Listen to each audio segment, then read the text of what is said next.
안녕하세요. 위포트에서 의사소통 능력을 가르치고 있는 이원준이라 합니다. 자, 여러분과 함께 이 인생을 건 여러분과 함께 최선을 다해서 제가 가진 노하우와 스킬들을 다 알려드리려고 해요. 자, 여러분 지금 의사소통 능력 관련해서 가장 지금 이제 화두가 되고 있는 거는 이 스피드겠죠. 근데 전 여러분한테 파워가 중요하다라는 말씀을 드리고 싶어요. 파워가 있어야 스피드가 납니다. 단거리 육상 선수들 보세요. 다 이 다리 근육이 울퉁불퉁합니다. 이 강한 근육이 있어야지만 폭발적인 스피드가 나거든요. 그래서 여러분들이 당연히 이런 마음을 가지시고 계시겠죠. 여러분 인생을 거셨잖아요. 경쟁자들과 지금 경쟁하고 있잖아요. 그런데 나는 그냥 조금만 공부하고 대충 공부하고 합격해야지 이런 분들은 안 계시겠죠? 여러분들은 다들 지금 이 강의까지 찾아오신 분들이라면 나는 적절한 수준의 노력을 하고 그래서 적절한 결과를 얻겠어 라고 하는 마음을 가지고 오신 분들을 생각합니다. 우리가 어떤 노력을 하지 않고 이거를 이제 좋은 성적을 얻겠다라고 생각하는 거는 말이 안 되는 얘기잖아요. 어렵지만 여러분들이 사실 어떻게 생각하면 태도가 되게 중요한 시험이기도 해요. 단순하게 시험의 시간만 중요하다 생각하시면 안 됩니다. 여러분들이 어렵지만 이런 것들을 내가 꼼꼼하게 잘 봐야겠어라는 태도가 뒷받침됐을 때 스피드도 따라오는 시험이거든요. 그래서 요즘 이제 화제가 되는 게 스카이캐슬이에요. 그쵸? 스카이캐슬 보면 김주영 선생님이라고 코디가 나와요. 그래서 이제 그 극 중에서 예서라고 하는 아이한테 10몇 억을 받고 코디를 해주는데 국어에 대해서 해주는 얘기가 실수하지 마 예서야 그거밖에 없더라고요. 이 드라마 작가 한계일 수도 있는데 우리가 오랜 시간 동안에 사실 국어 관련해서는 그냥 읽고 그냥 푸는 그 일 그 풀이 그냥 다였죠. 이래서는 안 됩니다. 이번에 수능 국어 어려웠다라는 얘기는 엄청 많이 나와서 다들 아실 거예요. 이번에 언어 이해도 엄청 어려웠고요. 수능도 엄청 어려웠고요. NCS도 계속 어려워지고 있어요. 점점 지문이 길어지고 있고 요즘 몇몇 기업들이 역대 최고 난도라는 얘기를 지금 하고 있어요. 자, 그렇다면 이러한 상황 속에서 경쟁자들은 점점 노하우가 쌓이고 스킬이 쌓이고 있는데 이런 걸 어떻게 극복할 수 있을까요, 우리가? 그냥 읽고 그냥 푸는 방식으로는 안 된다는 겁니다. 여러분들은 보다 효율적이고 통합적인 학습 기술을 가지셔야 돼요. 제 소개를 드리면요. 저는 서울대 인문대를 졸업했어요. 근데 재밌게도 1회 DT 시험에서 치의학 대학원 입학 시험인데 언어랑 화학을 전국 수석했어요. 화학을 전국 수석한 거는 제가 늘 자랑하는 겁니다. 제가 왜 이렇게 잘할까요? 네. 문과 출신인데 이공계 학생들과 경쟁을 해서 화학과 석박사들과 경쟁을 해 뒤지지 않았단 말이에요. 딱 1년 공부했는데. 이게 가능했던 이유는 효율적이고 통합적인 학습 기술을 가지고 있었기 때문이죠. 선천적으로 머리가 좋아서 생각하지 않습니다. 저는 이 후천적인 노력이 굉장히 중요하다고 생각해요. 그래서 책을 빨리 읽을 수 있게 된 것도 사실은 이런 효율적인 학습 기술 덕분인데요. 이것에 대해서 여러분한테 전달하고 싶기 때문에 제가 치과의사 하지만 지금 치과의사 일을 하지 않고 지금 이렇게 여러분 앞에 섰어요. 그래서 제가 이제 여러분한테 효과적이고 통합적인 학습 기술을 알려드리는 것이 제 목적이고 그것이 저한테 큰 기쁨을 줍니다. 그래서 여러분한테 꼭 말씀드리고 싶어요. 인생을 거셨다라면 1등을 만들 수 있는 그런 힘을 가지셨으면 좋겠어요. 자, 그래서 이 의사소통 능력이라고 하는 이 시험의 정체가 뭐죠? 정보 처리 능력을 물어보는 인지적성 시험이에요. 인지라고 하는 게 정보 처리를 말해요. 여러분들이 그래서 누구보다도 정보 처리를 빨리 잘 하셔야 되는 거죠. 그래서 미트가 됐든 리트가 됐든 CSAT가 뭔지 궁금하시죠? 수능이에요. 수능이 되었든 NCS가 되었든 전부 다 사실은 정보 처리 능력을 물어보는 시험입니다. 그렇다면 정보 처리 능력을 물어보는 시험은 어떤 식으로 출제돼야 될까요? 예를 들어서 우리가 자동차의 능력을 테스트하고 싶어요. 그럼 어디서 테스트하죠? 사막에서 테스트하죠. 그래서 우리가 이런 걸 이제 고부담 시험이라고 해요. 인지과학에서는. 그래서 제가 지금 인지과학 서울대에서 박사과정을 밟고 있기도 한데요. 이 시험의 이 출제 자체가, 설계 자체가 여러분들을 한계에 몰아붙이는 겁니다. 마치 사막에서 자동차 달리기 하는 것처럼요. 그래서 시간도 부족하고 이 막대한 긴장감 속에서 풀었을 때도 실수가 적고 그리고 빨리 풀 수 있는 학생들을 골라내기 위한 시험이에요. 이러한 시험에서 여러분들이 남들보다 잘 보기 위해서는 철저한 대비가 있어야 되고 출제자들이 생각하는 그 사고방식을 여러분들이 자신의 것으로 해야 됩니다. 그러기 위해서는 여러분들이 마음가짐부터가 제대로 된 마음가짐으로 이 시험을 준비하셔야 돼요. 그래서 정보 모델링이라고 합니다. 정보량이 많아지면요. 지금 정보량이 엄청 많잖아요. 그러면 우리가 사용할 수 있는 전략은 두 가지입니다. 정보를 버리거나 아니면 정보를 압축하거나. 정보를 버리는 건요, 여러분들이 문제를 많이 풀면서 문제 유형에 익숙해지면 뭐가 문제로 나오고 뭐가 문제로 안 나오는지를 알기 때문에 어느 정도 이제 정보를 뭘 버려야겠다를 알게 돼요. 저도 수업 시간에 많이 말씀드릴 거예요. 예를 들어서 우리 시험이 어문 규범을 물어보는 문제인데 지문을 독해하고 있다라면 말이 안 되는 거잖아요. 밑줄만 보면 되는 건데. 자, 그런데 그에 못지않게 또 중요한 것이 정보를 압축하는 겁니다. 어떻게 정보를 압축해야 될까요? 이 방대한 정보를 잘 처리하기 위해서는 압축을 잘해야 돼요. 자, 그래서 우리가 지금 꼭 가져야 되는, 내가 시험장에 가지고 들어가야 되는 나만의 무기가 돼야 되는 것은, 그래서 어떤 상황에서도 흔들리지 않아야 되는 것은 엄청난 긴장감 속에서도 내가 남들보다 잘할 수 있게 안정적으로 내가 이 글을 잘 읽기 위해서는 정보 모델링이라고 하는 이 도구를 꼭 여러분의 것으로 만드셔야 됩니다. 이걸 이제 intellectual skills, 지적 도구, 기술이라고 해요. 그래서 인지적성 시험은 원래 다 블룸이라고 하는 이 미국의 인지과학자의 이론에 기반한 겁니다. NCS, PSET, GSET, 수능, 리트 전부 다 마찬가지예요. 자, 그렇다면 여러분들이 다시 말씀드리지만 지적인 기술들을 연마를 해서 거기에 부족함이 있으면 안 된다는 말이에요. 지적인 기술 꼭 기억하세요. 지적인 기술을 연마해야 된다. 근데 지적인 기술은 굉장히 여러 가지 종류가 있을 수 있어요. 그렇죠? 쉽고 단순한 것부터 복잡하고 어려운 것까지 있단 말이에요. 그래서 쉽고 단순한 것부터 시작해서 하나하나 여러분들의 완성도를 높여나가야 됩니다. 같이 한번 문제를 한번 같이 풀어볼게요. 2017년 PSAT 기출문제입니다. PSAT 문제 중에서는 나름 쉬운 문제예요. 자, 그런데 이 문제를 풀 때 필요한 사고 과정이 어떻게 되는지 보여드릴게요. 제가 아까 말씀드렸죠? 압축을 잘해야 한다. 버릴 건 버리고 압축을 잘해야 한다. 자, 우리는 어떤 행위를 그것이 가져올 결과가 좋다는 근거만으로 허용할 수는 없다. 예컨대 그 행위 덕분에 더 많은 수의 생명을 구할 수 있다는 사실만으로 그 행위를 허용할 수는 없다는 것이다. 예컨대 같은 거는 그냥 날려도 됩니다. 버려도 된 정보예요. 여기서 중요한 거는 이 기억입니다. 기억 밑줄이 쳐져 있죠? 네, 밑줄 쳐놓고 나서 문제 안 내는 경우는 있을 수 없는 일이죠. 그쵸? 밑줄이 쳐져 있어요. 기억 A 원리. 자, 그렇다면 원리라고 하는 건 보통 어떻게 주어지죠? 조건문이라는 형태로 주어집니다. P라면 Q이다. 이게 바로 원리, 법칙의 형태예요. 여러분들이 이런 걸 머릿속에 가지고 있어야 됩니다.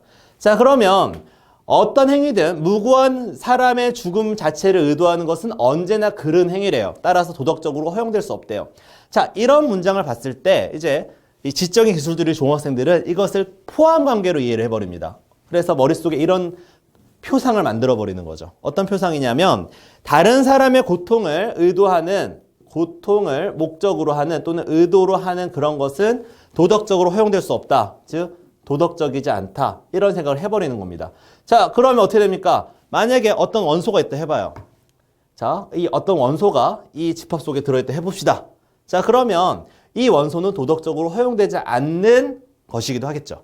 그래서 이런 방식의 생각이 논리학에 기반한 생각이에요. 이 시험을 출제하는 사람들은 기본적으로 논리학을 깔고 있거든요. 그래서 어떤 것이 고통을 의도하고 있다라면 그것은 도덕적으로 허용될 수 없다. 그래서 지금 기억에 따를 때 도덕적으로 허용될 수 없는 것만을 고려를 했는데 얘가 뭐예요? 라는 문제인 겁니다. 이 빨간색 점, 여기에 해당하는 사례를 찾아라. 약간 전문용어로 인스턴스를 찾아라 라고 말합니다. 구체적인 사례라는 뜻인 거죠. 자, 그러면 이제 나머지들은 그렇게 중요한 게 아니에요. 여기서 의도라고 하는 건 보충 설명입니다. 단순히 이해하는 걸 넘어서 그 행위의 결과 자체가 자신이 그 행위를 선택하게 된 이유임을 의미한다. 이유라고 하는 게 여기서는 목적을 말합니다. 목적이었다라는 거죠. 다른 사람을, 이 무고한 사람을 죽이는 것이. 그래서 예를 들어 이 부분은 이제 날려도 되는 부분이에요, 사실은. 사실은 이제 이거는 샌델 교수의 정의란 무엇인가 맨 앞에 나오는 얘기이기도 하죠. 네, 우리나라에 100만 권이 팔려서 샌델 교수가 하버드 대학 교수잖아요. 근데 미국에서 10만 권 팔렸대요, 정의란 무엇인가가. 근데 우리는 100만 권 팔려서 한국을 굉장히 지금 사랑하고 계세요. 자, 어쨌든 이제 이 이야기는 무슨 얘기예요? 우리가 다른 환자를 살리는 과정에서 한 명의 환자를 죽게 하더라도 그 자체가 우리가 목적으로 한 게 아니었다라면 그거는 도덕적 허용될 수 있지만 만약에 그 환자를 치료하지 않은 이유가 목적이 다른 사람을 구하기 위해서였다라면 이건 정당화되지 않는다는 겁니다. 왜 그렇죠? 그 사람을 죽이는 것이 하나의 목적이었다는 얘기죠. 물론 그것이 궁극적인 목적은 아니고 그걸 통해 다른 걸 하기 위한 것이었지만 그래도 그것은 허용되지 않는다는 얘기예요. 자, 여기서 이제 우리가 볼 수 있는 구조가 하나 있습니다. 여러분들은 생각을 빨리빨리 하기 위해서는 여러 가지 구조에 대해서 이제 익숙해지셔야 돼요. 이런 구조를 이제 스키마라고 합니다. 현재 유일하게 인정받고 있는 독해 이론에서 유일하게 인정하고 있는 이 효과적인 방식이 스키마입니다. 자, 그래서 우리가 이런 식으로 모델링을 할 수 있어요. C, E, C, E. 여기서 C라고 하는 건 cause, 원인을 말하는 것이고 E라고 하는 건 결과를 말합니다. 근데 결과가 다시 또 원인이 될 수 있어요. 그래서 다시 또 새로운 결과를 만들어낼 수 있습니다. 마치 체인처럼 맞물려 있는 거죠. 그래서 만약에 환자를 치료하지 않았어요. 그래서 그 사람이 죽었어요. 근데 그 사람을 죽인 게 다른 사람을 치료하기 위해서였다. 라고 한다면 고통을 의도한 것이기 때문에 그건 도덕적이지 않다라는 그런 예시입니다. 이 예시도 사실은 안 읽더라도 문제 푸는데 별 지장은 없어요. 예시는 어디까지나 여러분의 이해를 돕기 위한 부연적인 것이니까요. 근데 똑같은 동형의 선지가 있습니다. 여기에. 기억 같이 볼게요. 적국의 산업시설을 폭격했어요. 왜? 민간인을 죽이려고요. 민간인을 왜 살해합니까? 민간인을 살해하면 적국 시민이 그 참상에 공포심을 갖게 돼요. 돼요. 이유죠? 그래서 전쟁이 빨리 끝날 것이라는 기대감에 폭격하는 행위. 종전. 전쟁을 끝내기 위해서 폭격을 한 겁니다. 왜요? 민간인들이 죽으면 종전이 될 거니까. 그렇다면 이 민간인 살해는 뭡니까? 고통을 의도한 것이 되는 거죠. 그래서 이 기억은 어떻습니까? 여기에 들어가는 사례가 됩니다. 따라 도덕적 허용될 수 없습니다. 그래서 기억은 맞습니다. 자, 니은은 어때요? 뛰어난 신장 전문의가 어머니의 임종을 지키기 위해 급하게 길을 가던 중에 신장마비를 일으킨 사람을 발견했대요.